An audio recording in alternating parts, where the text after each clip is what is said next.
신약성경 마태복음 12장 페이지로 19페이지 신약 마태복음 12장 38절부터 40절까지. 그때 서기관과 바리새인 중 몇 사람이 말하되 선생님이여 우리에게 표적 보여주시기를 원하나이다. 예수께서 대답하여 가라사대 악하고 음란한 세대가 표적을 구하나 선지자 요나의 표적밖에는 보일 표적이 없느니라.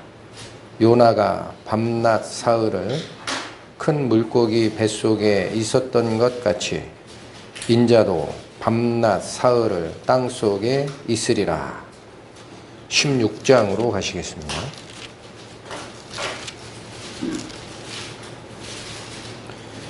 (1절부터) (4절까지)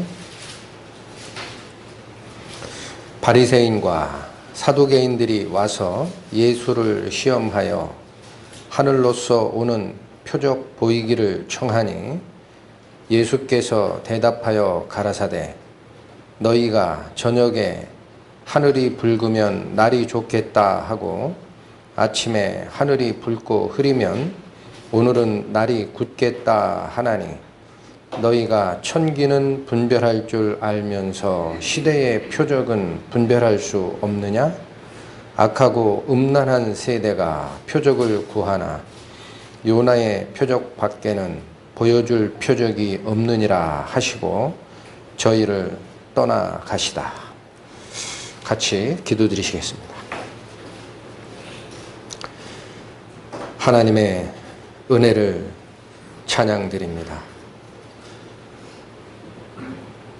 적은 무리지만 하나님의 말씀만을 쫓아가겠다는 저희들의 마음을 어여삐 여겨주시고 잘못된 길에서 저희를 불러내셔서 때에 따라 맞는 말씀을 공급하여 하나님께서 원하시는 당신의 성품을 쫓아 닮아가는 성도들이 되게 인도하여 주심에 부족한 저희들이지만 하나님의 그 은혜 속에서 조금씩 하나님의 뜻을 발견하고 또 저희가 버려야 할 무가치하고 정욕적인 것들이 무엇인지를 발견하고 하나씩 버리게 됨을 감사드립니다.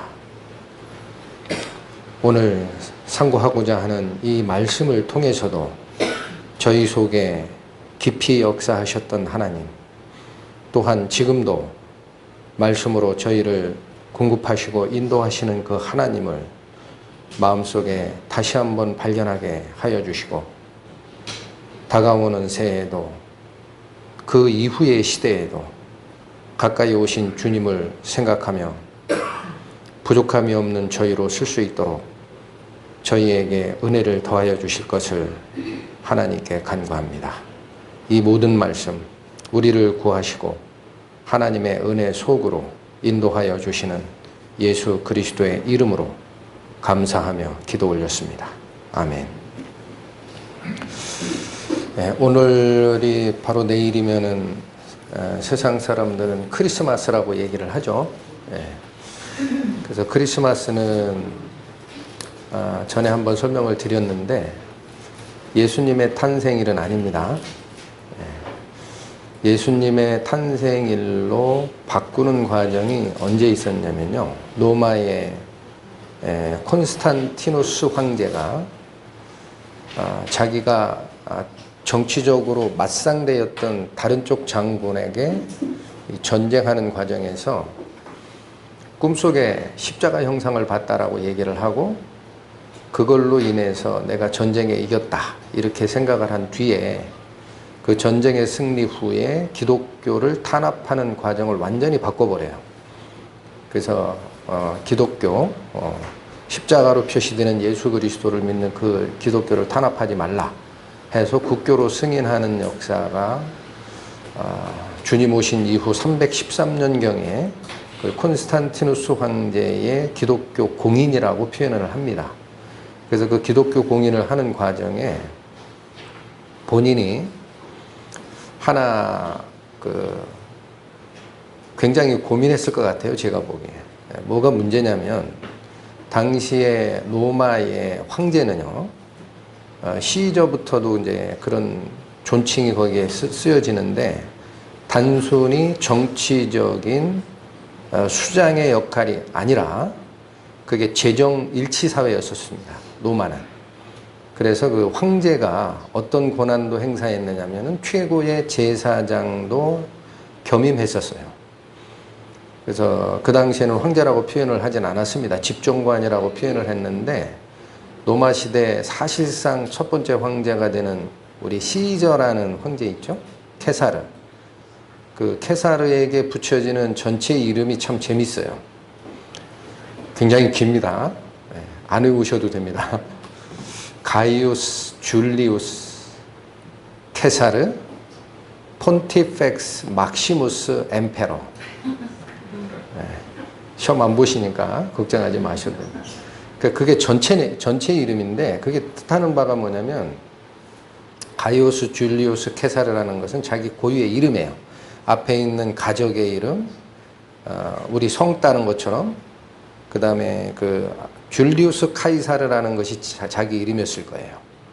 갈리우스 집안에 줄리우스 카이사르라는 자기 이름을 가졌는데 중간에 나오는 폰티펙스 막시무스라는 칭호가 뭐냐면요, 그게 최고의 제사장이라는, 막시무스가 맥시멈의 의미예요.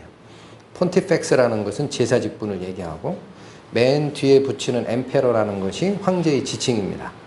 이 말씀을 제가 드리는 이유는 그런 재정일치 사회에서 로마의 황제로 자리를 차지하고 있었던 콘스탄티누스 황제가 기독교를 승인하는 과정에서 문제가 생긴 게 뭐냐면 자기가 가지고 있는 지위가 로마 제국의 황제 말고도 대제사장 직위를 가지고 있는 거예요. 대제사장. 근데 그 당시에 다 잘 아시는 거지만 이방에서 최고의 신으로 섬겼던 게 태양신입니다. 하나님을 믿지 않는 영역에서는 최고의 신이 항상 태양신이었어요. 그래서 그 태양신을 숭배하는 집전 예식을 행할 자가 바로 자기인데 자기가 국교로 공인을 하면서 문제가 생긴 게 이방 제사를 또 드려야 되느냐 이거죠. 자, 그래서 인간적인 생각이지만 그냥 엎어버렸어요. 그래서 지금 우리나라로 얘기하면은 낮의 길이가 제일 짧은 동지가 12월 22일인가 되죠. 근데 아마 로마는 그게 12월 25일쯤으로 봤을 거예요. 그건 지구의 위도상에 따라서 낮의 길이가 제일 작아지는 건 달라질 수 있어요. 그래서 그 당시에도 12월 25일 날 낮의 길이가 제일 작으니까 태양의 지구에 임하는 빛의 양이 제일 작은 때죠. 그래서 그때 오히려 태양신을 숭배하고 태양신을 기리는 태양절이라는 축제를 열었던 거예요. 그러니까 그 축제 자리에 로마 황제가 가서 제사 집전을 해야 되는데 자기는 기독교를 공인했잖아요. 그러니까 이걸 어떻게 할까 고민을 하다가 이러면 되겠다. 그래서 아예 그 태양신 숭배하는 그 제삿날인 12월 25일에 예수님의 탄생일이다라고 엎어버렸어요. 그러니까 여기서 그냥 같이 예수님을 숭배하라. 그러니까 자기는 이방 제사를 안 드려도 되는 거죠. 그게 근원이 돼서 12월 25일이 성탄절이다. 그렇게 우리가 믿고 오고 있는데 성경적인 근거는 예수님께서 태어나실 때 천사가 누구에게 현몽을 합니까? 현몽이라고 아니라 그냥 임했죠. 그 들에 있는 목자, 목동들에게 임해서 들에서 야영하는 목자에게 천사가 임해서 지금 나세렛 그러니까 베들레헴이죠. 베들레헴이라는 동네에 이렇게 가면은 구유에 놓인 아기가 있을 건데 그게 바로 너희를 구하실 주님이시다. 가서 예배하거라. 이런 말이 있었어요. 환경적 상황을 보면 이스라엘에 10월 달만 돼도 양들을 밖에서 야영을 시키지 않습니다. 춥기 때문에 얼어 죽어요. 그러니까 그 당시에 정황 증거로 보면은 밖에서 양무리 사이에 잠을 자고 있던 목동들에게 천사가 현몽하여 주가 태어나셨다라는 명령을 줬던 그 시기는 9월 달 정도는 넘지 않는다라고 보는 게 일반적입니다. 그러니까 12월 25일은 원래는 근거가 없는 거죠. 그건 참고로 이제 설명을 드렸고, 어쨌든 뭐 이스라엘의 절기든 지금 우리 개신교가 쫓아가는 절기든 절기가 중요한 것은 아니고, 하나님의 말씀을 쫓는 저희들의 입장에서는 일단 한 해가 가고 있습니다. 그래서 되돌아보고 또 성경 말씀을 상고하다가 우리가 앞으로 어느 부분을 놓치지 않고 가면 하나님의 은혜 속에 안전하게 거할 것 같은가, 그런 생각도 하고 기도도 하다가 오늘 말씀드린 이 음란한 세대가 표적을 구한다라는 말씀, 이것이 저에게 또 가르치는 교훈이 굉장히 커요. 그래서 그거를 같이 한번 상고하고자 이 말씀을 정했는데, 일단 제가 이제 두 군데를 나눠서 읽었죠. 두 군데를 나눠서 읽어드린 이유는 마태복음 12장 28절에도 악하고 음란한 세대가 표적을 구하는데 내가 너희에게 보여줄 표적은 요나의 표적밖에 없다라는 말씀을 주셨고, 그 다음에 13장, 14장, 15장이 지난 다음에 16장에 오셔서도 똑같은 요구사항이 왔었어요. 이스라엘 사람들에게. 그러니까 이 표적을 달라라는 요구는 이스라엘의 지도층이었던 바리새인이나 율법사 계통에서 요구를 한 겁니다. 백성들이 요구한 게 아니고.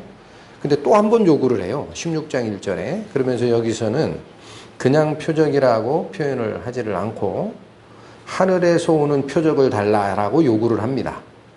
근데 예수님 입에서 나가는 말씀은 똑같습니다. 악하고 음란한 세대가 표적을 구한다라고 얘기를 하셨어요. 그렇다면 똑같은 이 사례가 왜 양쪽에 있었을까? 성경을 깊게 연구하는 믿음의 선진들은 이 성경의 이 구조를 뭐라고 표현하느냐면요, 양괄식 구조라고 표현을 합니다. 양괄식. 양괄이라는 것은 괄호가 시작점에도 괄호가 있지만 이 끝나는 이쪽에도 괄호가 있으면 양쪽에서 괄호가 존재하는 거죠. 똑같은 내용을 어느 쪽에 똑같은 내용이 나오고 뒤에 똑같은 내용이 나오면 그 안에 있는 걸 감싸는 역할이라는 거예요. 이게 양괄식 구조라고 하는데, 그래서 이게 무슨 뜻인가 하고 살펴봤더니 대략적으로 설명을 드리면 12장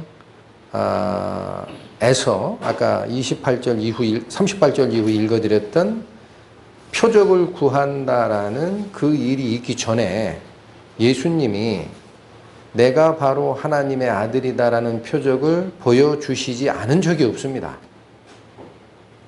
나중에 시간 나시면 집에 가셔서 12장을 읽어보시면요, 12장에서도 귀신 들려서 눈 멀고 벙어리 된 자들을 예수님이 다 고치는 기적을 이뤘어요, 이미.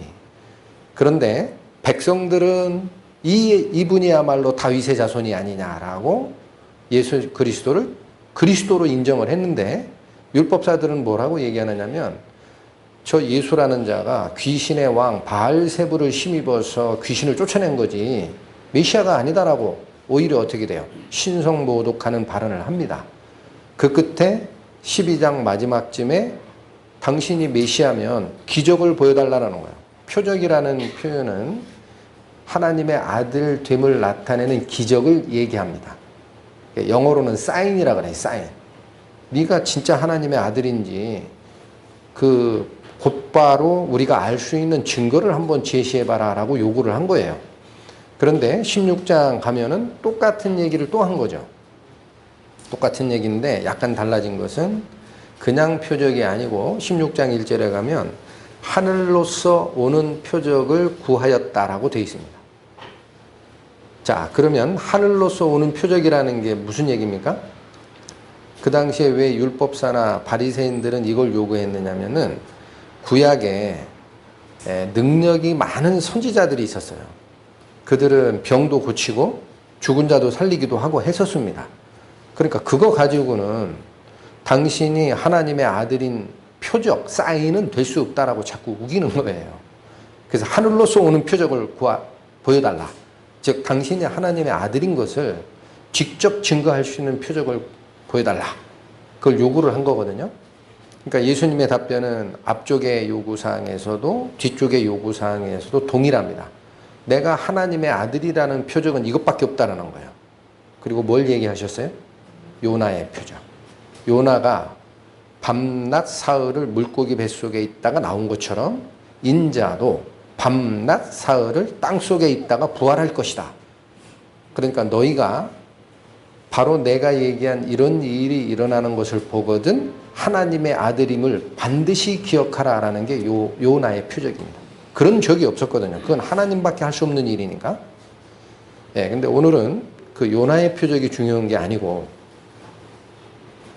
예수님께서 왜 그런 표적 구하는 자들에게 음란하고 악한 세대라고 얘기를 했느냐라는 거예요. 그게 왜 음란하고 악한 거냐. 자, 조금 더 설명을 드리면 아까 제가 양괄식 구조라고 말씀을 드렸는데 처음에 12장 말미에는 똑같이 표적을 구하는 세대의 마음은 악하고 음란한 거다라는 얘기를 하시고 16장에 똑같은 답변을 하실 때 중간에 껴있는 구절들이 있죠. 13장, 14장, 15장 여기에 무슨 일이 기록됐는가를 보실 줄 알아야 됩니다. 그 내용을 보면은요 13장에 14장에는 예수 그리스도께서 오병이어의 기적을 일으킵니다. 떡덩이 5개와 물고기 2마리로 5,000명을 먹이시고도 남은 빵 쪼가리가 12바구니나 챙기는 그런 기적이 일어났고 그 기적의 바로 끝에 예수님께서 바다를 걸어오시는 기적을 행하십니다. 물 위를 걷는 기적을 하세요. 그 다음에 15장에 가면은 다시 떡덩이 7개랑 물고기 2마리로 이번에 4,000명을 먹이시는 또 기적을 또 한 번 일으키십니다. 그럼 이 기적이 뭐냐면요. 16장 1절에 그 바리새인들과 율법사들이 요구했던 하늘로부터 오는 기적을 보여달라, 표적을 보여달라라고 요구를 했죠. 그럼 그 하늘로부터 오는 표적이 우리가 알고 있는 하나님이 행하신 일이다라는 표적으로서 하늘로부터 온 표적의 대표적인 것이 무엇이냐 하고 믿음의 선진들이 연구를 해봤더니 첫 번째 표적이 이스라엘 백성이 광야 40년 생활 동안 하늘의 창구를 열어서 그 많은 사람을 굶지 않게 먹이신 만나의 기적이 하늘에 온 표적이에요. 가장 큰 겁니다. 어마어마한 겁니다. 하루 이틀을 먹인 게 아니고 장정만 60만이니까 예측하기는 200만이었다고 봐요. 200만 명이 몇 년을요? 하루도 아니고 이틀도 아니고 40년을 굶지 않고 먹였습니다. 이게 하나님이 하실 수 있는 거다. 또 하나 열왕기 시대쯤 오면은 엘리야라는 선지자가 있죠. 그 엘리야라는 선지자가 어떤 표적을 보였습니까? 자꾸 이방신 섬기고 하니까 아합과 이세벨이 이스라엘 민족을 잘못 이끌고 간 거예요. 그래서 그 이세벨이 섬기던 바알과 그 아세라 신 그 제사장들을 다 모아가지고 누가 정말 신인가 한번 내게 하자 하고 뭐라 그래요? 기도하라. 너는 네 신에게, 나는 나의 하나님께 기도할 건데 하늘에서 불이 내려 제단을 살르는 그 분이 진짜 신이다 해보자. 누가 이겼어요? 엘리야가 승리했죠. 그리고 나머지 바알 제사장 400 몇십 명을 전부 참수하는 문제가 일어났지 않습니까? 그럼 그것이 하늘에서 오는 표적인데 나중에 보시면은요, 그 엘리야의 영성을 엘리사라는 바로 제자 선지자예요. 엘리사가 밤새 쫓아다닙니다. 선생님이요, 그 영성, 하나님을 쫓아가는 영적 그 은혜를 나에게 주고 가세요. 아, 나 따라오지 마, 따라오지 마 그래도 있죠. 아닙니다. 그 말씀 하지 마십시오. 저는 끝까지 따라갈래요. 그러고 나서 열왕기 그게 하 2장쯤 됩니다. 그것도 나중에 시간 나시면 가서 읽어보세요. 그러니까 이게 계속 쫓아와요, 엘리사가. 그러니까 그럼 따로 다녀라 하면서 엘리야가 무슨 얘기를 했냐면, 네가 하나님께서 나를 취하는 그 장면을 보면은 네가 요구했던 영성, 2배를 요구했어요. 그것도 아니고 욕심 굉장히 큰 사람이에요. 엘리사. 당신이 가지고 있는 영성의 2배를 내가 받기를 원합니다. 하나님의 영적 은혜를. 그걸 네가 허락하실 거다. 하나님께서. 했는데 봤죠. 끝까지 쫓아다니다가 어떤 걸 봤어요? 불수레가 와서 엘리야를 공중으로 채 올라가는 현상을 봤죠. 그러면서 뭐냐면 이스라엘의 군대요. 어찌하여 가십니까? 그랬더니 겉옷이 딱 떨어지는 거예요. 엘리야의 겉옷이. 근데 그 겉옷이 무슨 역할을 했느냐면요. 그렇게 쫓아오지 말라 그래도 엘리사가 쫓아갈 때 요단강에 물이 범람한 때였습니다. 강에 물이 완전히 차서 흐르는 그런 시기인데 엘리야가 한 일이 겉옷을 딱 벗더니 요단강 물을 싹 이렇게 흩쳐요. 좌우로. 그랬더니 쫙 갈라집니다. 둘이 거길 건너갔어요. 그걸 봤어요. 그러니까 이 엘리사가 뭐냐면 하나님께서 채가는 모습을 내가 봤으니 나의 선생 엘리야의 영성이 나에게 온 것이 맞지 하고 그 겉옷을 딱 취한 다음에 건너올 때 어떻게 합니까? 자기도 합니다. 엘리야의 옷으로 싹 이렇게 해봤어요. 그랬더니 쫙 갈라져요. 요단강에. 거기를 혼자 건너옵니다. 자, 그게 영성을 2배 받았다는 증거 아니겠습니까? 그래서 그 이후에 엘리사가 행한 그 역사가 사실은 더 커요. 그런데 물을 가르는 역사는 본인이 신이다라는 것보다는 신의 능력을 힘입었다라는 증거입니다. 그렇다면 예수님께서 오병이어의 기적을 일으키시고 본인께서 물 위를 걸어오셨다라는 게 무슨 뜻일까? 그는 뭘 얘기할까요? 엘리사가 떨어뜨린 겉옷으로 요단강을 좌우로 흔들렸을 때 물이 갈라지는 기적은 하나님의 능력이 그를 통해 나가는 거지 옷이 신일 수 없어요. 맞죠? 그런데 그거보다 더 확실한 증거는 뭡니까? 예수님 본인이 물 위를 걷는 겁니다. 이건 내가 신이란 뜻이에요. 이해하시겠습니까? 그래서 제가 발견한 것은 12장과 16장 양쪽에서 싸고 있는 이 음란한 세대가 눈에 보이는 표적을 구하나 이 말씀을 예수님이 주시면서 중간에 들어가 있는 기적이 뭐냐? 하늘로서 오는 표적을 이미 보여주신 겁니다. 여러분 놓치시면 안 됩니다.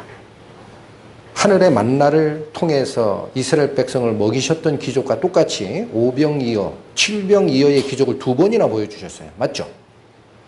그게 그 기적이에요. 또 하나 엘리야에게 임했던 그 영성이 엘리사에게 넘어가는 강물을 좌우로 흔들었더니 쫙 갈라지는 기적보다도 더 큰 기적. 내가 곧 하나님이다. 스스로 물 위를 걷는 기적은 없었습니다. 맞습니까? 다 보여주셨는데도 바리새인과 율법사는 16장에 가서 또 뭐를 요구하시는 거예요? 하늘에서 오는 표적 구하라는 거예요. 그래서 예수님께서 지금 말씀하시는 거는요. 우리가 이걸 놓치면 안 됩니다. 내가 이미 하늘에서 내려온 하나님의 아들임을 다 보였다라는 거예요. 재밌는 것은요. 14장의 오병이어의 기적 후에 예수님께서 바다를 걸어오시는 그 모습을 배에서 바라보고 있던 베드로가 참 예수님의 사랑을 받기를 정말 갈구하는 자가 맞는 것 같아요. 처음엔 무서워하다가 주님입니까? 그럼 저보고 좀 오라고 하십시오. 제가 가서 좀 예수님도 안아보게. 그러다가 갑자기 풍랑이 치니까 중간에 파도가 보이죠? 예수님 모습은 안 보이고 물에 빠지는 모습이 보이고 예수님 뭐예요? 오셔가지고 잡아주시면서 믿음이 적은 자야 네가 어찌하여 의심하였느냐 그 얘기가 있고 배에 오르신 다음에 베드로의 입에서 나오는 고백을 잘 확인하십시오. 14장에 뭐라고 얘기합니까? 그때 베드로의 입에서 당신은 하나님의 아들입니다 라고. 주는 하나님의 아들입니다. 하나님의 아들밖에 이 일을 할 자가 없습니다. 그러니까 그게 그 내용이 14장과 16장 사이에 다 들어가 있는 거예요. 그러니까 그 기적, 하늘에서 내려오는 그 기적을 이미 다 보여줬는데도 불구하고 그 역사를 이끌어가는 살아있는 하나님의 능력은 눈에 안 보이는 겁니다. 누가? 바리새인과 율법사들이. 베드로의 눈에는 보인 거고 그러니까 이 자들은 다시 뭐를 요구하는 거예요? 그거 말고 당신이 하나님의 아들인 것을 직접 내 앞에서 보여라. 그게 주장한 거예요. 그걸 예수님은 뭐라고 질책하셨습니까?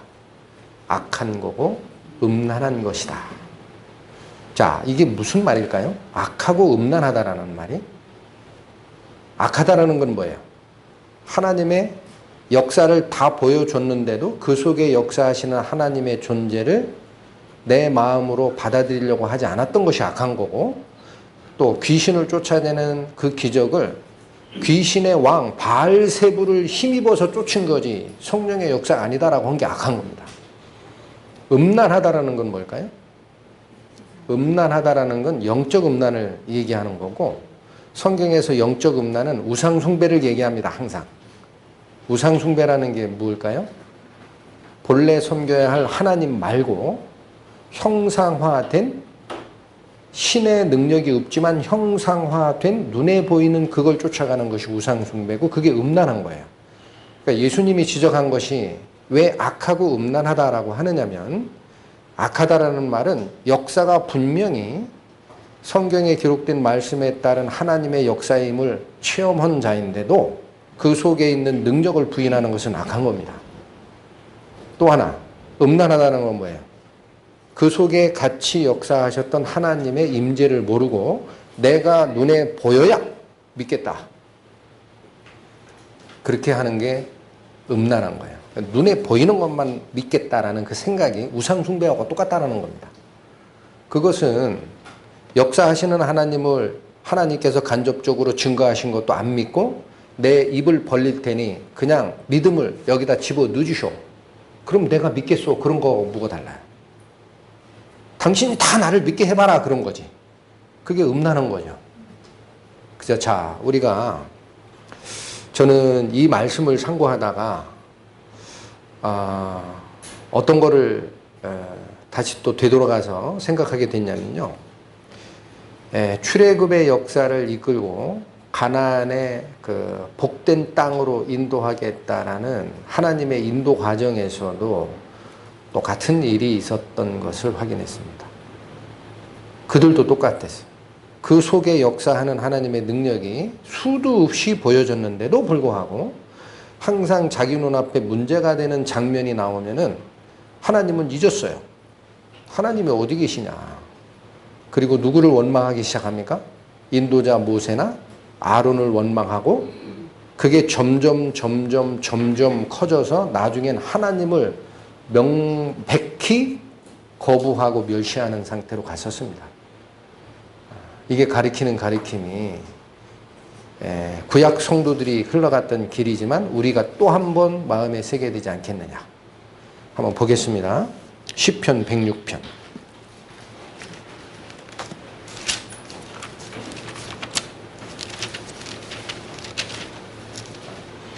구약 880페이지입니다. 시편 106편 7절 말씀 읽겠습니다. 우리 열조가 애굽에서 주의 기사를 깨닫지 못하며 주의 많은 인자를 기억지 아니하고 바다 곧 홍해에서 거역하였나이다. 앞에 있는 우리 열조가 애굽에서 주의 기사를 깨닫지 못하였다라는 말은, 그 기사라는 것은 기적적인 일입니다. 그러니까 우리말로 그냥 번역하면 기적을 행하신 것을 이스라엘 사람들이 깨닫지를 못했다라는 거예요. 깨달은 게 아니다라는 거예요. 그러면서 어떻게 해요? 주의 많은 인자, 그의 긍휼하심도 기억지 않고 어디서 거역했다라고 나와요? 홍해에서 거역하였나이다. 근데 이게 누구를 거역했는지가 우리 개역한글 성경에는 생략이 되어 있는데, 다른 번역본에 보면은 주님을 거역하였나이다라고 되어 있습니다. 거역의 대상이 누구를 거역한 거라고요? 하나님을 거역한 겁니다. 홍해에서. 그럼 홍해에서 무엇이 하나님을 거역한 걸까? 쫓아갑니다. 출애굽기 14장. 구약 103페이지.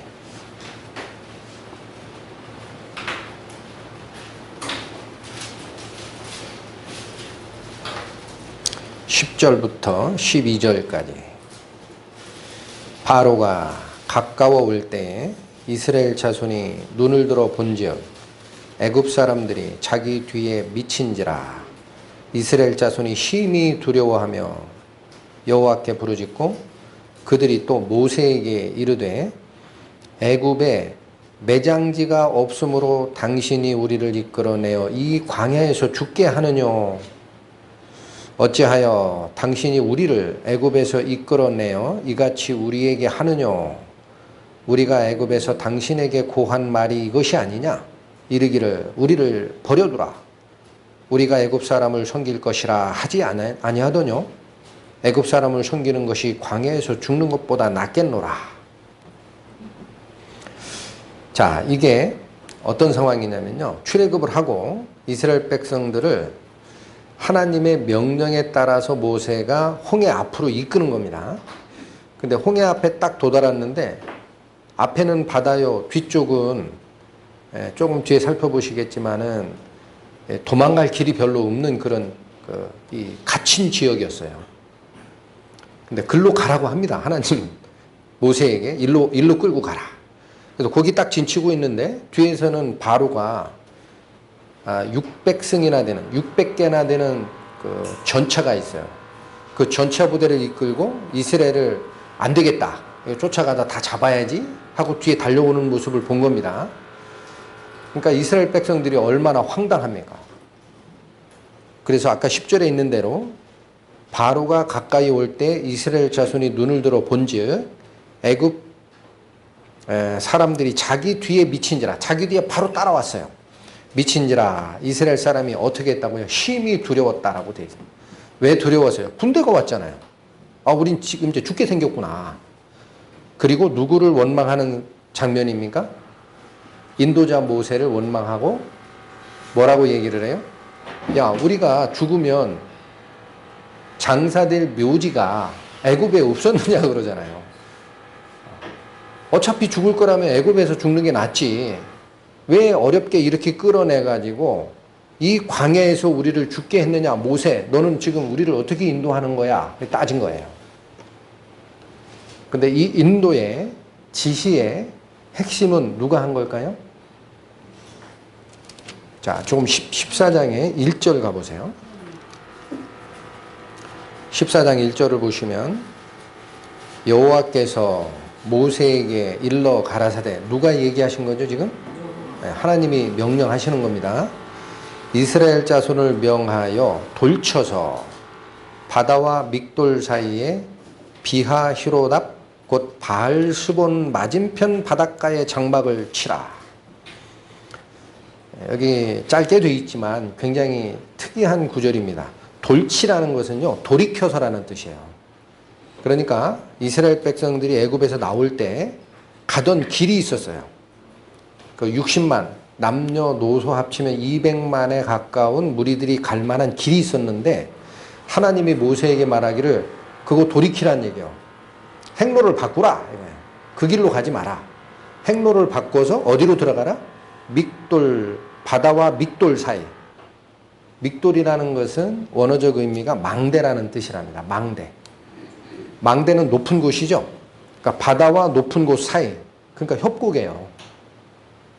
외진 곳이고 도망갈 수 없습니다.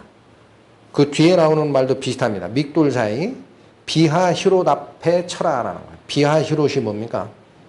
이것도 의미가 원어적 의미를 보면은요, 계곡의 끝자락이라고 되어 있습니다. 비하 히롯이라는 뜻이. 그러니까 이건 평지에 진을 친 게 아니라 바다와 어떤 계곡으로 이루어진 그 협곡 사이에 이스라엘 백성을 거기로 끌고 가라고 한 거예요. 그러니까 뒤에서 애국 군대가 쳐올 때 도망갈 곳도 없는 겁니다. 이건 군사 전략상도요, 이런 데다 진치면 죽는 거예요. 이런 데다 진치면 안 되는 겁니다. 근데 이스라엘 백성은 창과 칼도 없죠. 백성들이 그냥 뭐예요? 자기 원래 살고 있던 마차 같은 데다가 생활 필수품 싣고 나온 거지. 이스라엘 백성이 애국 군대랑 싸울 만한 전쟁 무기도 없었어요. 근데 거기 그 외진 곳, 막다른 골목에 몰아는 그 모세를 원망한 모습입니다. 근데 여러분이 보셔야 됩니다. 누가 명령한 겁니까? 하나님께서. 그러니까 방금 전에 우리가 살피셨던 시편 106편에 주의 기사를 깨닫지 못하여 홍해에서 주를 거역하였다라는 그 표현이 맞는 겁니다. 나타나는 현상은 인도자 모세가 너 잘못 이끌었다라고 주장을 하고 비난을 했지만 그 명령의 근거는 하나님이었던 거죠. 그러니까 모세를 거역한 게 아니라 하나님의 명령을 거역한 것이고, 왜 두려워 떨었습니까? 왜 두려워 떨었습니까? 시편에 있는 말씀대로 주의 기적을 깨닫지 못하였기 때문에 그렇다는 거예요. 그러면 그 홍해 앞바다에서 뒤에 애국 군대가 쫓아오는 그 과정 이전에 하나님의 기적을 보여주신 적이 있나요? 있습니까? 없습니까? 애국 땅에서 보여줬습니다. 10가지 재앙에서. 마지막 순간에는 어떤 재앙까지 내렸어요? 동물이든 사람이든 첫 새끼를 다 죽이는 재앙을 내렸죠. 그거 바로가 코웃음 쳤습니다. 근데 이스라엘 백성들에게는 명령이 뭐가 나갔어요? 너희는 양을 잡아서 피를 가지고 문지방과 문설주에 바르고 그 속에 들어가 숨어 있으라 그러죠. 내가 그 피를 보는 순간 너희는 패스 오버 하겠다. 넘어가겠다. 나머지는 싹 죽였습니다. 그런 기적을 봤습니다. 10가지나. 그러니까 이미 애굽을 출발하기 전에 이거는 생명을 주관하시는 하나님밖에는 할 수 없는 기적이었구나 라는 걸 다 알았어요. 그런데 막판에 뒤에 막다른 골목에 몰아놓고 뒤에 애굽 군대가 오는 거 그 한 과정을 딱 보는 순간 속에서 역사하신 하나님은 이 뇌리 속에서 사라지는 겁니다. 두려움이 앞서는 거예요. 눈에 보이는 게 그거니까. 뭐를 잊어버렸습니까? 이스라엘 백성이. 그 속에 같이 하시는 하나님을 잊어버렸어요. 그걸 시편에서는 뭐냐? 하나님이 행하신 기적도 깨닫지 못하고 홍해에서 주를 거역하는 일을 했다. 자, 그런데 여기서 하나님께서 다시 능력을 행하시죠. 모세에게 명하여 네 지팡이로 홍해를 가리키라 했더니 쫙 갈라지고 건너고 뒤에 쫓아오던 애국 군대는 물이 다시 합쳐져서 다 수장됐습니다. 그래서 그 홍해 반대편, 하나님의 기적을 체험한 반대편에서는 이젠 찬송이 나옵니다. 이스라엘 백성이. 그게 15장에 있는 내용이었어요. 요건 읽지는 않겠습니다. 전 무리가 찬양을 해요. 하나님이 우리를 구했다. 자, 그럼 이제 하나님을 거역하던 곳에서 하나님의 능력을 또 한 번의 커다란 체험을 한 다음에 하나님을 찬양했죠. 그럼 이제 더 이상은 그 능력의 하나님을 마음에 간직하고 버리면 안 되죠. 이게 얼마 가는지 아세요? 3일 갑니다. 참 신기해요. 그 어마어마한 기적을 봤는데 3일밖에 못 가요. 16장 1절 보십니다. 출애굽기 16장 1절. 이스라엘 자손의 온 회중이 잠깐 제가 잘못 찾았습니다. 15장 22절입니다. 출애굽기 15장 22절. 모세가 홍해에서 이스라엘을 인도하매 그들이 나와서 수르 광야로 들어가서 거기서 사흘 길을 행하였으나 물을 얻지 못합니다. 광야길을 가니까 물이 없죠.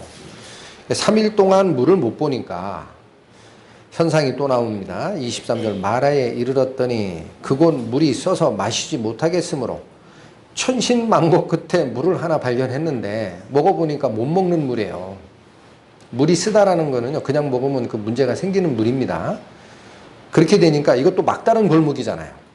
3일간 물 한 모금 못 먹고 쫓겨다니다가 어찌어찌해서 천신만고 끝에 물을 발견했는데 그게 못 먹을 물이에요. 자, 그러니까 24절 백성이 뭐라고 합니까? 모세를 대하여 원망하여 가로되 우리가 무엇을 마셔야 되느냐. 상황이 뭐랑 똑같아졌습니까? 어떤 거하고 똑같아졌어요? 홍해를 건너기 전에 뒤에서 애굽 군대가 쳐들어오는 걸 보고 두려워 떨면서 모세를 원망했던 그거 그대로 나왔죠. 이 사람들 눈에는 뭐는 이미 사라진 겁니까? 방금 3일 전에 홍해를 갈랐던 하나님의 기적은 머릿속에 없어요. 이제 그 하나님이면 이거 못하겠습니까? 그게 뭐가 없는 거예요. 눈에 보이는 현상만을 보고 우리와 함께 하시는 하나님의 능력과 임재는 마음속에서 사라진 거예요. 이 본질을 잘 보셔야 됩니다. 자, 아까 제가 마태복음에 예수님께서 악하고 음란한 세대가 눈에 보이는 표적만 구한다 그랬죠. 근데 그 두 가지 양괄 구조 가운데 있었던 오병이어의 기적과 예수님께서 무리를 걸으신 기적은 하나님의 아들만이 할 수 있는 기적입니다. 그럼 그 속에 있는 하나님의 능력을 바라보는 영적 눈이 열려야 되는데 그 당시 바리새인과 율법사 이스라엘 사람들은 그게 아니니까 눈에 보이는 표적을 다시 구한 거예요. 그게 어떠하다라 그랬어요. 악하고 음란하다. 음란하다는 건 뭐다? 하나님 이외에 다른 걸 섬기는 것이다. 하나님은 보이는 존재입니까? 안 보이는 존재입니까? 안 보이는 존재입니다. 우상은 뭐예요? 보이지 않는 신을 우리가 섬기기 너무 힘드니 모양이라도 만들자. 그게 우상이에요. 눈에 보이는 것은 믿고 눈에 안 보이는 것은 안 믿는 것은 보이지 않는 하나님을 쫓아가는 신앙이 아닙니다. 그게 음란한 거예요. 눈에 보여줄 때만 믿는 것이 음란합니다. 근데 이 사건이 이스라엘의 출애굽 역사에 끝까지 갑니다. 백성들의 이 믿음 없는 그 마음이. 자, 한 달 반쯤 지나면 16장 1절이 옵니다. 한 달 반쯤 지난 거예요. 이제 보세요. 16장 1절. 이스라엘 자손의 온 회중이 엘림에서 떠나 엘림과 신의 산 사이 신광야에 이르니 애굽에서 나온 후 제2월 15일이라. 애굽에서 나온 후 2월 15일이면 애굽에서 나오는 그 달이 1월 달이에요. 얼마 지났어요? 대충 한 달 보름 지났습니다. 한 달 보름. 자, 그렇게 된 상태인데 2절 또 보세요. 이스라엘 온 회중이 그 광야에서 모세와 아론을 원망하여. 이제는 원망의 대상이 하나가 더 늘었죠. 모세만 자꾸 원망을 하다가 니네 똑같은 놈들이야. 지도자 그룹 둘 다 문제가 있어. 이게 퍼져요. 원망이 커지는 게 보입니다. 그러면서 뭐라고 얘기합니까? 3절. 그들에게 이르되 우리가 애굽 땅에서 고깃가마 곁에 있었던 때와 떡을 배불리 먹던 때에 여호와의 손에 죽었다면 좋았을 것을. 하나님 끌어당기죠. 너희가 이 광야에서 우리를 인도하여 내어 뭐라고 얘기합니까? 온 회중으로 굶어 죽게 한다라는 거예요. 한 달 반쯤 되니까 싸가지고 나왔던 뭐예요? 양식 다 떨어진 겁니다. 물은 3일만 못 먹어도 문제가 생기죠. 그게 방금 앞에 있었던 마라의 쓴물의 사건이었는데 한 달 반 지나니까 싸가지고는 양식 다 떨어졌어요. 이젠 진짜 죽었다라는 거예요. 이제 진짜 죽었다. 어떻게 할 거냐 이제. 요 바로 뒤부터 하나님이 뭐를 내리십니까? 만나를 내리십니다.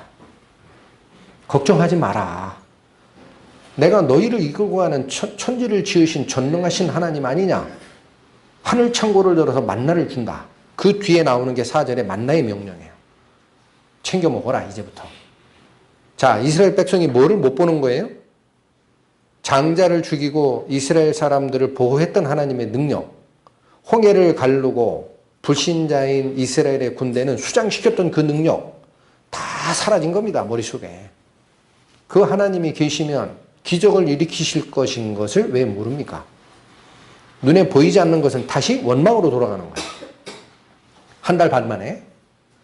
자, 그런데 이게 민수기에 가보시면요. 40년의 광야 생활이 다 끝나요. 자, 사실은 40년의 광야 생활은 벌칙으로 얹힌 거고, 제가 설명을 조금 잘못 드리고 있어요, 지금.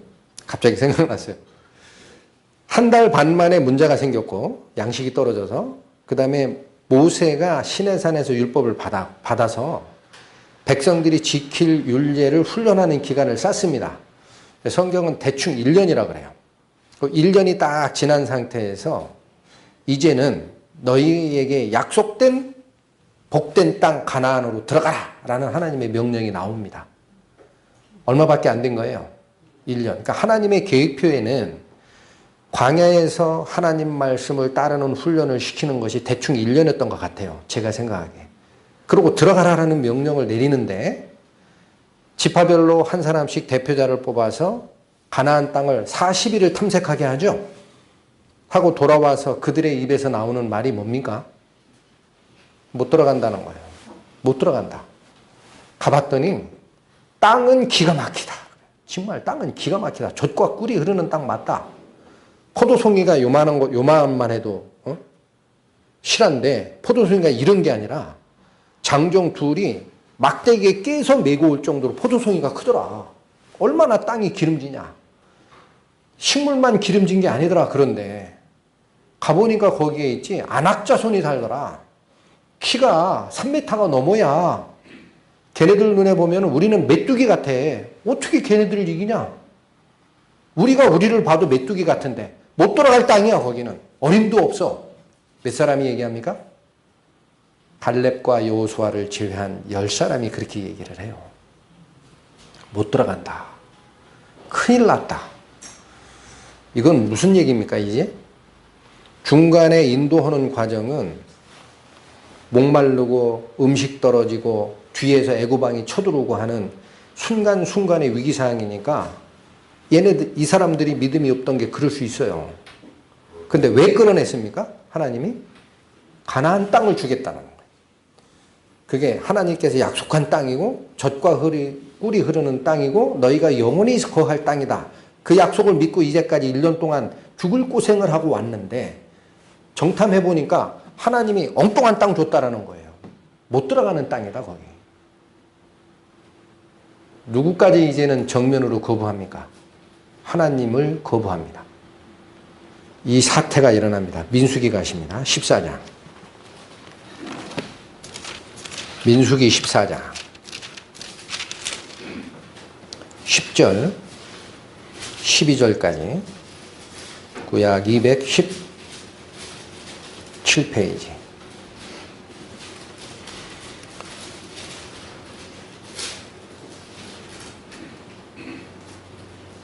자, 금방 있었던 이 사건은 제가 조금 더 보충을 설명을 드릴게요. 그 사태가 13장까지의 일이고 이제는 백성들이 어떤 모습을 보이냐면요. 자, 12명의 대표 정탐꾼이 갔는데 갈렙과 여호수아만 빼고 나머지 10사람은 거기 못 들어간다라고 합니다. 우리가 그 자를 이길 수가 없다. 땅은 좋지만 절대 못 들어간다. 우리는 죽는다. 가봤자 걔네들 밥이 된다 그래요. 그러니까 백성들이 어떠냐면요. 14장 2절에 보면 이스라엘 자손이 다 일부입니까? 다입니까? 전부입니다. 이제 모세와 아론을 원망합니다. 그런데 3절 말씀을 잘 보십시오. 모세와 아론이 잘못 인도했다. 네가 코스를 잘못 잡았어. 행군 행로가 잘못 왔어. 그 얘기를 한 게 아니고 3절은 어찌하여 여호와가 우리를 그 땅으로 인도하여 칼에 망하게 하려 하는고? 우리 글로 들어가면 안악자손들에게 다 죽어. 그런데 왜 여호와 하나님께서 우리를 그 죽음 사지의 땅으로 몰고 들어가려고 하느냐? 누구까지 싸잡아서 원망한 거죠? 하나님. 하나님의 약속 자체가 잘못됐다는 거예요. 이제는. 중간에 인도하는 인도자가 잘못된 게 아니고 그 사람도 또 분명히 원망을 했어요. 하나님이 엉뚱한 땅 주시려고 우리 데리고 왔다. 큰일 났다 이제는. 걔네들하고 싸울 힘도 없고 이제는 완전히 이스라엘 백성 머릿속에서 뭐가 사라진 겁니까? 하나님이라는 존재는 하나님 자체의 능력을 지금 거부한 거예요. 보이셔야 됩니다. 자, 이 사태가 일어나니까 나중에 자세히 살피십시오. 모세와 아론이요, 백성들 앞에 무릎을 꿇습니다. 엎드렸다고 돼 있어요. 땅에 부복합니다. 전부가 난리가 났으니까 딱 두 사람만 다시 일어납니다. 갈렙과 여호수아가 일어나서 옷을 찢어버려요. 이게 참담하다라는 거야. 참담하다 이스라엘 백성아. 이제까지 인도한 여호와의 능력을 너희가 모르고 왜 이렇게 신성을 모독하는 짓을 하느냐. 그게 어디 나와요? 6절 7절. 그 땅이 기름진 것은 확실하니 거기에 존재하던 안악자손은 하나님의 능력으로 다 우리가 이길 수 있어. 그 얘기를 한 거예요. 그랬더니 백성들이 마음이 돌아섰습니까? 어떤 사태로 가나요? 10절 보십니다. 온 회중이 그들을 뭘로 치려했어요? 갈렙과 여호수아 너 입 닫으란 얘기입니다.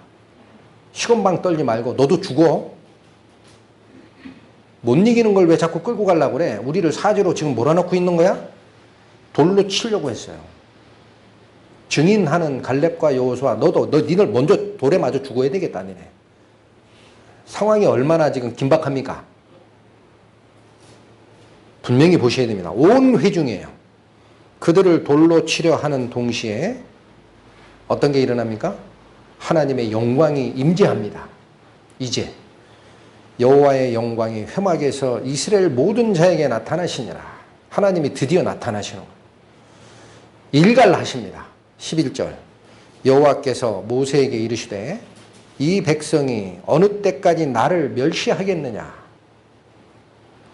내가 그들 중에 모든 기적을 행한 것도 생각지 아니하고 어느 때까지 나를 믿지 않겠느냐. 뭐하고 지금 어조가 똑같습니까? 제가 처음에 읽어드렸던 시편 106편에 시편의 기자가 지적한 게 그거였어요. 하나님의 기사, 기적도 저희가 깨닫지 못하고 홍해에서 주를 거역하였다라고 되어 있죠. 그리고 그 시편 106편 24절쯤에 가보시면 그 행위를 저희가 그 말씀을 믿지 아니하였기 때문에 그러하다라고 되어 있습니다. 지금 여기 민수기 14장 11절의 구절은 똑같습니다. 여호와께서 모세에게 이르시되 이 백성이 어느 때까지 나를 멸시하겠느냐. 뭐가 멸시하는 행동입니까? 내가 그들 중에 모든 기적을 행한 것을 생각지 아니하는 것이 나를 멸시하는 거다라는 거예요. 그 속에 일어났던 모든 기적은 어느 누구도 세상 사람들이 섬기는 어떤 잡신도 한 일이 없는 기적입니다. 창조주 하나님만이 할 수 있었던 기적이에요. 왜 그 생각을 다 잊어버리고 나를 멸시하느냐. 그러니까 하나님 멸시하는 거는요. 그 속에 임재하시는 하나님의 능력을 정확하게 못 보는 자는 하나님을 멸시하는 겁니다.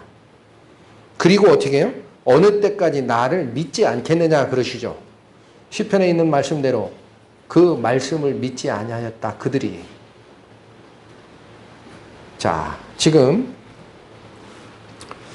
제가 악하고 음란한 세대가 표적을 구한다라는 그 말씀을 상고하다가 구약에 세상에 속해 종노릇하던 그 백성들을 기적으로 이끌어내시고 인도하는 과정에서도 똑같은 일이 있었다는 걸 확인하게 됩니다. 뭐만 바라보는 거예요? 이스라엘 백성은. 눈에 나타나는 증거만 좋아합니다. 홍해를 지난 다음엔 찬양이 나왔어요. 분명히 나왔습니다. 그런데 앞에 닥친 현상을 딱 바라볼 때 눈에 나타나는 그 현상만을 바라볼 때는 이미 이끌었던 하나님의 능력과 임재는 그들의 마음에서 사라집니다.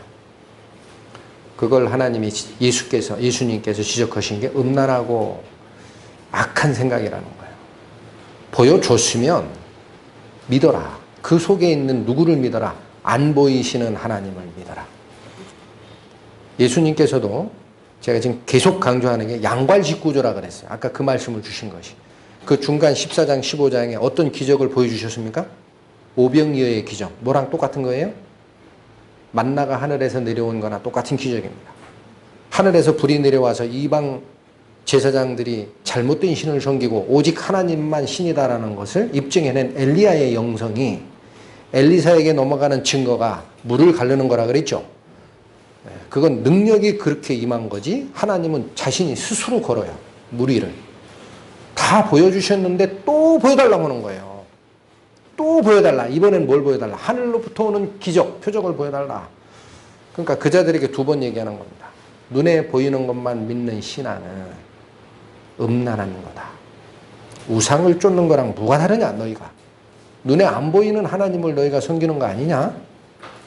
매번 보여줘야 된다 그러면 그 우상 섬기는 거랑 뭐가 다르냐. 하나님의 가르침이 보이셔야 됩니다. 자, 그래서 성경은 그럼 뭐를 기뻐하실까요? 우리가 보이지 않는 하나님의 나라를 믿고 보이지 않지만 우리와 함께 하시는 하나님의 능력을 믿고 가는 길은 출발부터 끝나는 때까지 믿음이에요. 출발부터 끝나는 때까지. 너희가 믿음을 지켰다라고 해요. 너희가 믿음을 지켰다. 하나님께서 그걸 칭찬하십니다. 그 믿음의 본질이 뭐냐? 안 보이는 하나님을 쫓는 게 신앙이라면 안 보이나 하나님의 임재를 믿는 것이 믿음입니다. 한번 찾아보실까요? 히브리서 11장.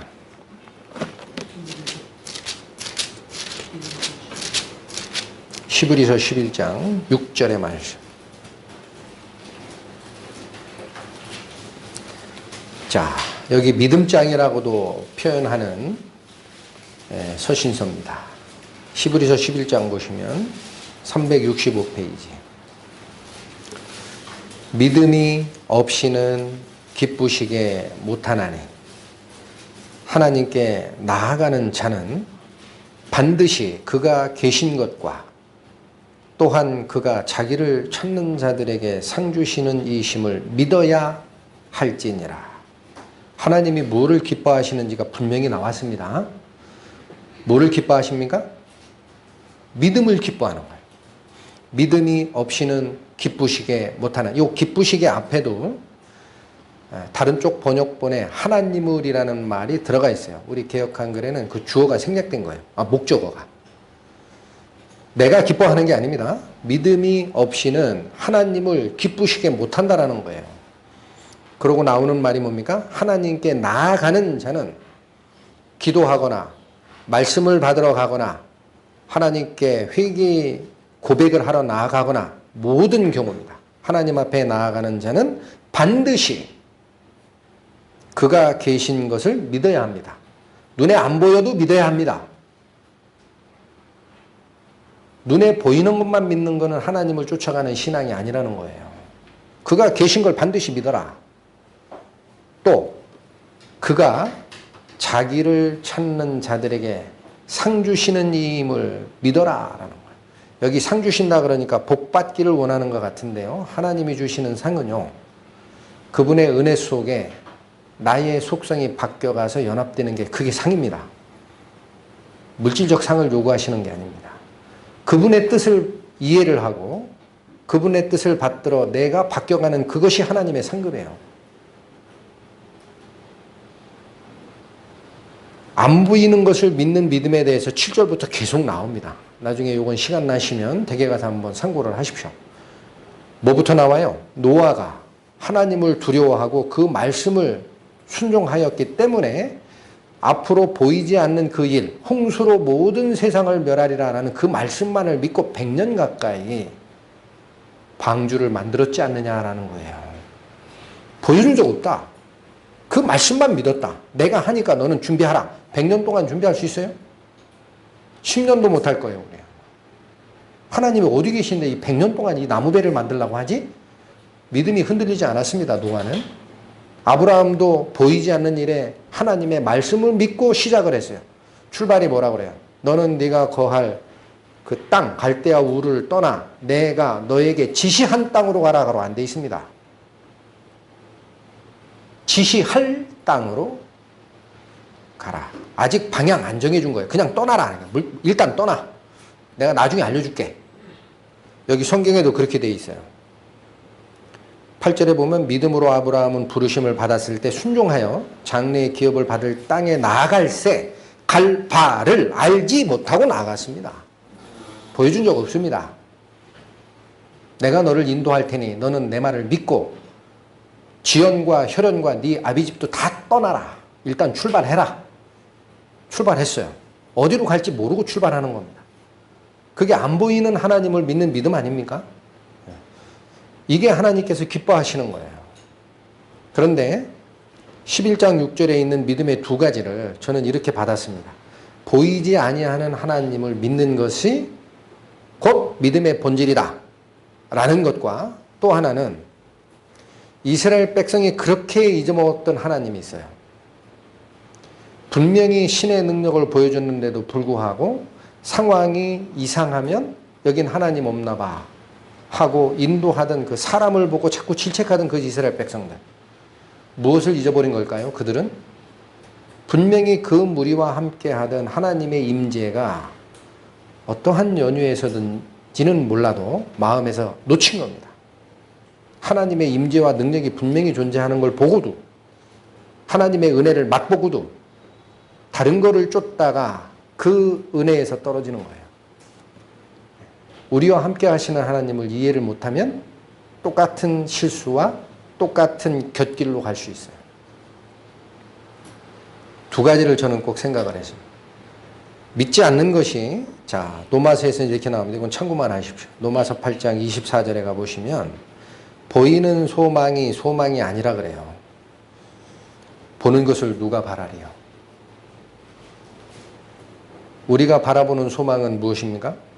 이 세상에서 잘 되고 자식들 좋게 되고 부하게 되고 내가 지위가 올라가고 집을 넓은 평수로 옮기고 그거 바라는 게 아니죠. 우리는 그건 눈에 보이는 걸 바라는 것이고, 우리의 소망은 어디 있어요? 눈에 안 보이나 하나님께서 약속하신 영원한 나라, 그분의 나라, 하늘나라, 그걸 바라는 거 아니겠습니까? 다른 쪽 성경에는 뭐라고도 돼 있어요? 우리가 바라는 것이 다만 이 생뿐이면 모든 사람 중에 우리가 가장 불쌍한 자니라. 우리는 절대 불쌍한 자가 아닙니다. 눈에 안 보이는 소망을 쫓아가는 사람이에요. 빌립보서 2장 13절에 이것도 참고만 하십시오. 너희 안에 행하시는 이는 하나님이시니 자신의 기쁜 뜻을 위하여 너희로 소원을 두고 행하게 하시나니. 자, 우리 무리 속에 이스라엘 백성을 인도했던 하나님과 똑같이 우리 무리 속에 하나님께서 같이 하시고 하나님께서 어떤 뜻을 두시고 하나님께서 인도하시고 하는 것이 확인이 안 되면 신앙생활 못합니다. 어떻게 합니까? 여기가 아닌가 봐? 딴 데 가지 뭐? 그렇게 되는 거예요. 우리와 함께 했던 하나님의 능력, 하나님의 임재, 그거 이해 못하고 하나님의 임재하심을 내가 확실히 붙잡지 못하면은요, 사람 보게 되어 있습니다. 사람 보면 완전한 자 아무도 없습니다. 여기 아닌가 봐. 어디를 다녀도 마찬가지일 겁니다. 저는 이 눈에 안 보이는 하나님을 쫓는다는 그 믿음이 도대체 어떤 것일까라는 걸 요즘에 굉장히 많이 생각을 해요. 하다가 표적구하는 바리새인과 그 이스라엘의 서기관 율법사들에게 예수님이 음란하다 너희가, 내가 이미 보여줬는데, 그렇게 질책한 것이 오늘 신약시대를 사는 우리들에게도 똑같은 가르침을 주는 게 아니냐는 말씀을 생각을 했습니다. 자, 그런데 이제 이런 말씀을 드릴 때는 조심스러워요. 왜 조심스러울까요? 우리만 하나님의 임재를 경험하는 거냐? 그렇죠? 우리는 정말 낮은 자세에서 하나님을 쫓아야 됩니다. 첫 번째 놓치지 말 것은 하나님의 우리를 이끌고 가는 함께 하심을 경험했느냐를 자기 스스로에게 질문을 한번 던져보십시오. 우리를 이끌고 가는 하나님의 임재하심과 이끄심을 분명히 경험한 자가 있어요. 그럼 그걸 놓치시면 안 되고, 또 그걸 아직 잘 발견을 못 하셨으면 이 무리들이 정말 하나님이 요구하시는 그 기쁜 뜻에 마땅하게 행하는지를 검토해야 됩니다. 증거 잡아야 될 거 아닙니까? 증거 안 잡고 어떻게 쫓아옵니까? 그렇죠? 네. 자, 그래서 말라기 보세요.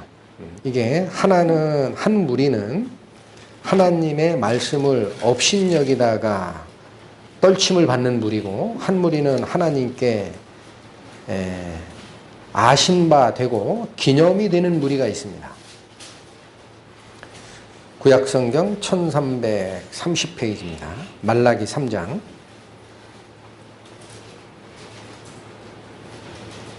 13절부터 마지막까지 하나씩 살피겠습니다. 말라기 3장 13절. 여호와가 이르노라, 너희가 완악한 말로 나를 대적하고도 이르기를 우리가 무슨 말로 주를 대적하였나이까 하는도다. 잠깐만요. 자, 여기 하나님께서 지적하는 무리가 있죠. 하나님이 보시기에는 분명히 완악한 말로 하나님을 대적하는 행동인데, 그들은 뭐라고 변명을 하는 거예요? 우리가 언제 하나님 말씀 대적한 적이 있습니까? 그렇게 얘기하는 무리가 있는 거예요. 이해하시는데 어렵지 않죠? 네. 나옵니다. 14절. 하나님이 지적하는 거예요. 이는 그 이유가 이거라는 거예요. 너희가 아직 모르는구나 하고 이유를 댑니다. 이는 너희가 말하기를 하나님을 섬기는 것이 헛되니 만군의 여호와 앞에 그 명령을 지키며 슬프게 행하는 것이 무엇이 유익하리요? 지금 우리는 교만한 자가 복되다 하며 악을 행하는 자가 창성하며 하나님을 시험하는 자가 화를 면한다 하노라 함이니라. 하노라까지가 뭐예요? 그 말을 하는 자들이에요. 그런 일을 하는 것이 나를 거역하는 거다라는 거예요. 완악하기 때문에 나를 대적하는 말이다. 자, 14절 15절이 그들이 했던 말인데 이 본질적 내용이 뭔가 한번 쫓아가 봤어요. 13절이 뭐라고 합니까? 14절이 이는 그들이 말하는 게 이거예요. 하나님을 섬기는 게 헛되다 그래요. 이유가 뭐냐 했더니 만군의 여호와 앞에 그 명령을 지키며 슬프게 행하는 것이 아무 효력이 없더라. 여기 슬프게 행하는 것이 뭔 소릴까? 하나님을 섬기면은 기뻐야 되잖아요. 이게 무슨 뜻일까 하고 다른 번역본을 제가 찾아봤어요. 했더니 이 말씀이더라고요. 여호와의 명령을 지키며라는 건 그 규례를 지키며예요. 하나님께서 우리에게 명한 말씀의 규례, 법도를 지켜서 그 앞에 슬프게 행하는 것이라는 말은 다른 번역본에 보면 이 새 번역에 그렇게 되어 있습니다. 죄를 뉘우치고 슬퍼하는 것이에요. 하나님을 슬퍼하는 게 아닙니다. 하나님의 법도를 내가 지키다 보면 맨 먼저 발견하는 게 뭡니까? 나의 잘못입니다. 항상 성경은 그걸 얘기하십니다. 교훈과 책망과 바르게 함과 의로 교육하기에 유익한 것이 성경의 역할이에요. 맨 첫 번째 하는 역할은 나에게 네가 뭐가 잘못됐다. 이걸 지적하시게 돼 있어요. 그 명령을 바라볼 때. 그러니까 나는 슬픔을 갖게 되는 거예요. 내 죄가 있구나. 근데 그런 게 다 필요 없다라는 거예요. 죄를 뉘우치고 슬퍼하는 것이 필요 없다. 자, 우리가 분명히 여러 차례 말씀을 상고했는데 하나님의 은혜로 죄의 형벌에서 영원히 면제받은 사람들이 맞습니다. 그러나 거기서 안주하면 큰일 납니다. 죄의 형벌에서는 영원히 떠났으나 죄의 지배력은 육신을 쓰고 있는 한 아직 나랑 같이 있어요. 하나님은 여기서도 떠나라 그럽니다. 너희의 육신적인 소욕을 쫓아서 결국은 썩어질 세상 것을 쫓지 말고 하나님의 신의 성품에 참여하는 자로 옮겨와라 라는 부탁의 말씀이 있어요. 맞습니까?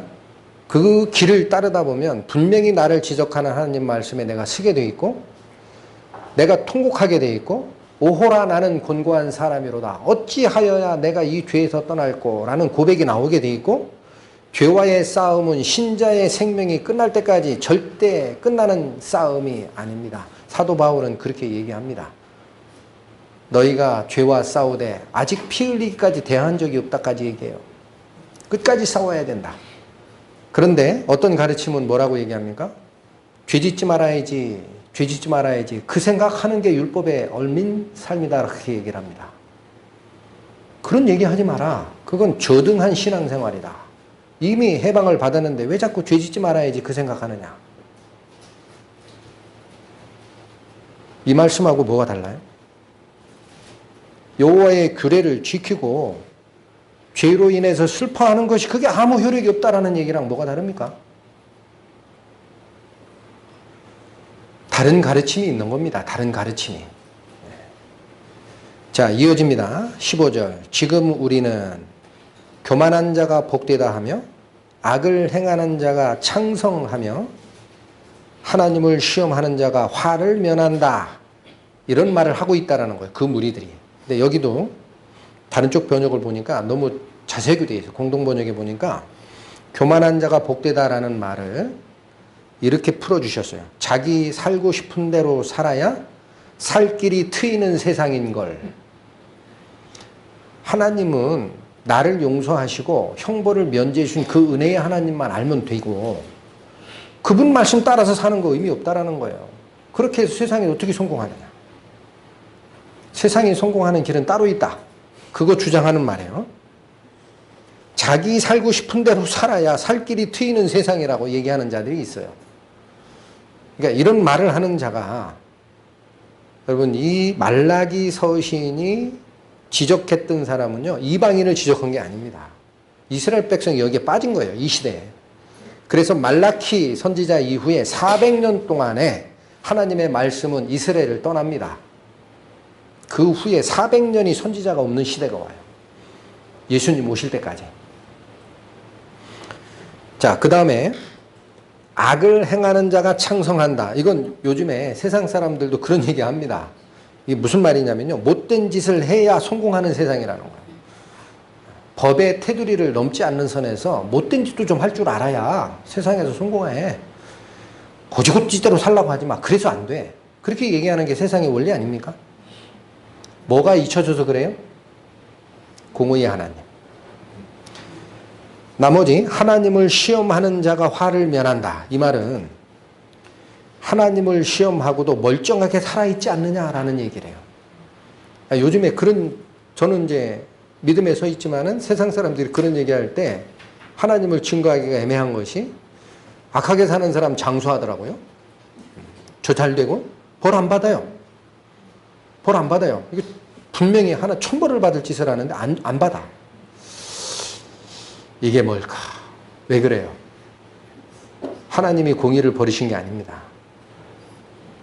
세상을 심판할 때 악함을 보고 곧바로 심판을 집행하시면 구원받고 돌아와야 될 당신의 백성의 기회가 이미 잘려요. 주의 임하심이 왜 이렇게 더디냐라고 하지 말라라고 되어 있습니다. 이유가 뭔지 아느냐? 하나님이 오래 참으사 한 영혼이라도 하나님께 돌아오기를 길이 참으시기 때문에 예수님의 재림이 늦는 거예요. 그 심판이 유보되어 있는 건 모르고 야 악한 짓 해봐야 안 죽더라. 하나님 어디 있냐. 그렇게 얘기하는 거예요. 이 당시 누가 이랬어요? 네, 이스라엘 백성. 그게 악하다라는 거예요. 하나님이 보시기에. 이런 무리가 있습니다. 이제는 필요 없다. 적당히 타협하고 살고 천국 갔으면 됐지. 천국 문 들어갔으면 됐지. 그 다음에 뭐 신경을 쓰냐. 굉장히 악한 겁니다. 하나님 앞에. 자, 그런데 반대 무리가 있습니다. 반대의 무리. 16절부터는 이 얘기가 나옵니다. 보십니다. 그때 여호와를 경외하는 자들이 피차 말하네.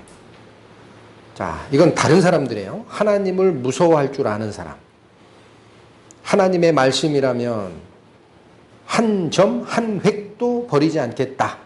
하고 그 말씀 앞에 무릎을 꿇을 수 있는 사람들이 이제 말하는, 대화하는 말이 뭔가가 있었어요. 그것을 계속 있습니다.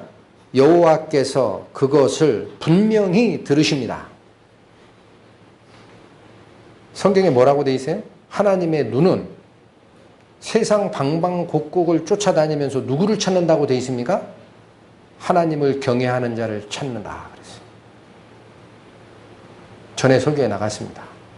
하나님의 눈은 세상 곳곳을 쫓아다닙니다. 누구를 찾으려고? 하나님의 말씀을 경외하는 자가 어디 있는가를 찾으려고. 그에게 그 말씀을 주시기 위해. 이 말이 그 말입니다. 그때에 여호와를 경외하는 자들이 피차 상의하매, 야 이거 큰일 났다라고 상의했을 수도 있어요. 우리는 그러지 말자 상의했을 수도 있습니다.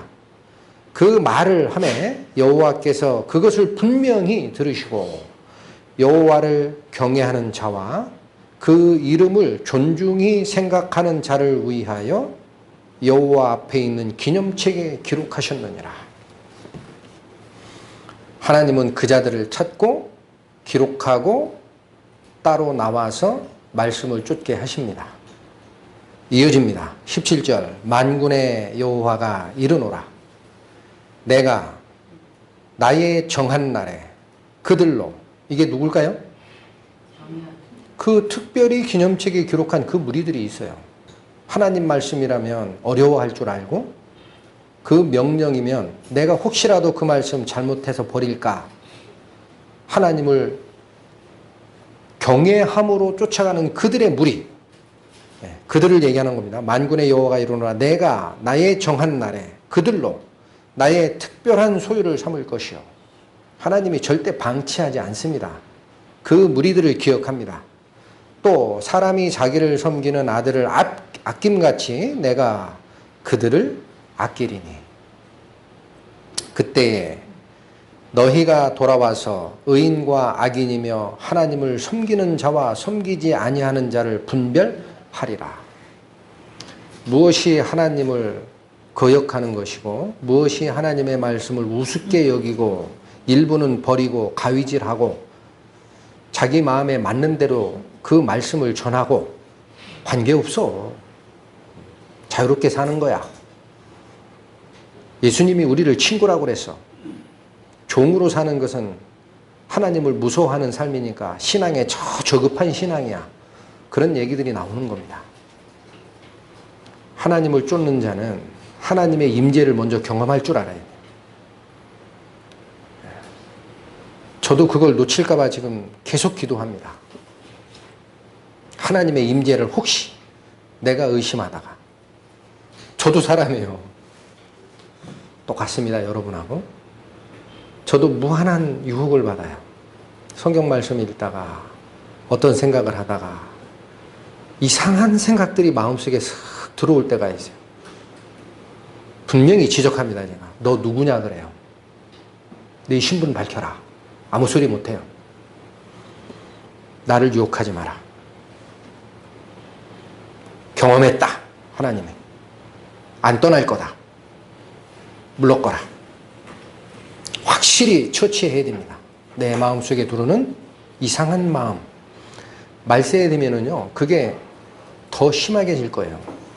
분명히 예수님이 경고하신 말씀을 저는 기억합니다. 인자가 올 때 세상의 믿음을 보겠느냐? 성도들도 새겨야 됩니다. 미혹하는 자의 역할이 때를 따라 계속 들어올 수 있어요. 생각 속에. 뭐를 놓치는 순간 우리를 인도했던 하나님의 역사는 이미 뇌리 속에서 사라집니까? 우리를 이끌었던 하나님의 역사가 있습니다. 저는 분명히 그걸 확신합니다. 우리는 그것 때문에 사람의 비판을 아무렇지 않게 여겼어요. 아무렇게나 비판해라. 관계없다. 나는. 하나님의 말씀이 발로 밟히는 건 난 도저히 인정을 못하겠다. 제가 마지막에 결심한 게 그거였습니다. 제가 하나님께 소원했던 게 그거거든요. 사실은. 네가 이 말을 전하겠느냐라는, 네 나머지 인생을 다 이 말을 전하는데 쓰겠느냐라는 그분의 요청이 왔을 때, 하나님의 말씀이 계신 곳이면 저 혼자 광야에 떨어져 있더라도 그 말씀을 버릴 수 없습니다 그랬어요. 저 혼자라도 그걸 쫓겠습니다. 그게 결정적 순간입니다. 여러분 신앙에도 앞으로 어떤 변화가 있을지 몰라요. 뭐를 잡으셔야 됩니까? 말씀 잡으십시오. 하나님의 말씀을 이 무리가 버리는 무리인지, 하나님의 말씀이라면 무릎을 딱 꿇고 그 말씀의 뜻이 무엇인지를 찾아 돌아가는 무리인지를 분명하게 경험을 하시고, 또 그 임재가 확실히 경험된 분들은 사람을 보지 마십시오. 사람 보면 어쩔 수 없습니다. 사람이 완전한 자 없습니다. 그렇지 않습니까? 우리 안에 누가 완전합니까? 다 어쩜 투성이고, 여기서 말씀을 전하는 저도 여러분과 다를 거 하나도 없습니다. 용서받은 죄인밖에 없어요. 교회 안에는. 그 마음을 내가 간직할 때 나를 앞세우려고 하거나 내가 드러나야 된다고 하거나 그 과정에서 나를 무시한다고 다른 사람을 자꾸 지적질하거나 이런 일을 비우게 돼 있습니다. 그분을 볼 때. 성경은 그거 버리라 그래요. 그건 나에게서 출발한 게 아니다. 세상을 쫓아온 거니까 네가 버려야 된다. 내가 취할 것을 알려줄게. 너는 그리스도께서 자기를 비움과 같이 낮아짐을 취하고 너의 형제를 사랑할 줄 알아야 된다. 그게 하나님이 너를 사랑한 이유다. 그렇게 얘기하십니다. 그 말씀을 붙잡는 시간이 남은 시간, 새해가 오고 언제가 됐든 간에 우리 작은 무리 속에 깊이 뿌리박기를 하나님께서 저에게 주시는 것 같아요. 음란한 생각, 표적을 보여라. 저에게 가르치는 가르침이 굉장히 컸습니다. 말씀 마치겠습니다. 같이 기도하시겠습니다. 하나님 아버지, 부족한 저희들을 어여삐 여기시고 당신의 길로 인도하심에 저희가 그 은혜를 찬양하지 않을 수 없습니다. 부족한 저희들이 하나님의 말씀에 뿌리가 깊게 박히지 못하여 아직도 옆에 있는 사람들을 바라보고 그들의 잘못됨과 내 마음에 일어나는 불신이 결합되어 인도하였던 그 능력의 하나님을 잊어버리는 우를 저희들이 범하지 않게 하여 주시고, 너희는 같은 말을 하고 같은 마음을 품고 분쟁이 없이 온전히 합하라 하신 그 말씀을 온전하게 쫓아 예수님께서 오실 때 잘하였다 착한 종아 라는 칭찬을 받는 저희로 인도하여 주실 것을 간구합니다. 예수님 이름 받들어 기도 올렸습니다. 아멘.